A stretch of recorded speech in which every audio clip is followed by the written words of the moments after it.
ഞങ്ങളെ ഫെബിയും വണ്ടി എടുത്തതിൻ്റെ ദിവസമാണ്. അപ്പോൾ ചിലവുണ്ട്. എന്താ ചിക്കൻ മന്തി. ഇത് നേന്ത്രപ്പായത്തിനുള്ള ചിലവാണ്.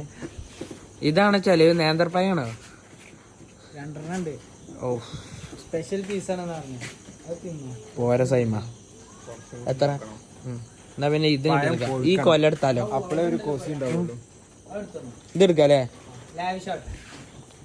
എത്രക്ക് തരും കാക്ക?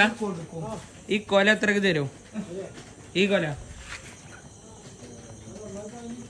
എത്രക്ക് തരും നിങ്ങള്?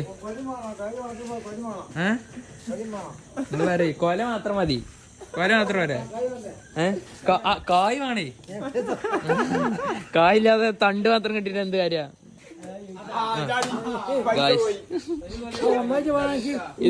എത്രക്ക് തരും? അപ്പൊ ഞങ്ങൾ ഉറപ്പിച്ച് കൊല എടുക്കാണ്. കാക്ക നിങ്ങളാ കൊല കൊടുക്കാൻ എടുത്താളി. പിന്നെ ഈ കൊല എടുത്താല് ഇത് ഫ്രീയാ? 2 ഫ്രീ. ഇത് ലാഭായി. അതെ കൊല ഞങ്ങൾ തൂക്കി.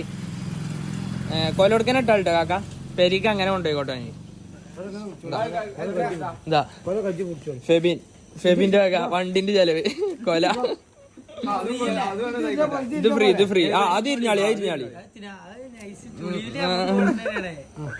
ചങ്ങായി ലാഭയില്ലേ? വണ്ടിന്റെ ചെലവ് നോക്കി കൊല. പ്രോട്ടീൻ. അതെ. അപ്പൊ ഗൈസ് അപ്പൊ ഞങ്ങളെന്താട്ടാണ് കൊല തൂക്കി 2 എക്സ്ട്രീം ലാഭം. കഴിഞ്ഞല്ലോ ഇനി കൊണ്ടുവന്നില്ലേ?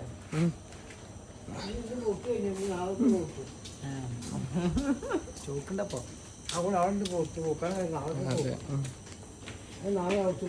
എത്ര വരും? ഞങ്ങളിത് ഊരിച്ചാടിയാണ്. ആ കൗണ്ടറാണ് കാലിയാവട്ടെ. ബേബിയാ കൗണ്ടറാണ് കാലിയാവട്ടെ. അപ്പൊ ഗായ്സ് തീറ്റ തുടങ്ങിയിട്ടുണ്ട്. അതെ മുത്ത് വായിക്കയുമായി. വായിക്ക മുത്തു. വേറെ വെള്ളല്ലേ മുത്തേ? ആ മതി. ക്യാഷ് കൊടുക്കൂ. ചാണ്ടിയായി ഏറ്റി നടക്കല്ലേ? വണ്ടിക്ക് വെച്ചോ? ഇത്രയും വലിയ വണ്ടി എടുത്തിട്ട് ഗായ്സ് കൊല ഞങ്ങൾ എത്തിയിട്ടുണ്ട്. അതെ ഇന്ന് ഞങ്ങള് പ്രോട്ടീൻ കഴിക്കും. ബേബിന്റെ വക മന്തി എന്ന് പറഞ്ഞപ്പോ ബേബിൻ വായിക്കണതാണ്. വായിക്ക ബേബിൻ കാശ് എറിയാണ് ബേബിൻ. അപ്പൊ ഗായ്സ് ഞങ്ങൾ ഇതിലെ ഹാപ്പിയാണ്. നമുക്ക് എന്താ പറയുള്ളത്? ഇനി പഴം പുഴുങ്ങണം. അതെ പഴം ഞങ്ങളൊന്ന് പൊയിങ്ങിട്ട് വെക്കും. അപ്പോഴതിനൊരു കൊസി ഉണ്ടാവുള്ളൂ. ബേബിൻ പഴം എങ്ങനെയാ പുഴുങ്ങി കഴിക്കേ?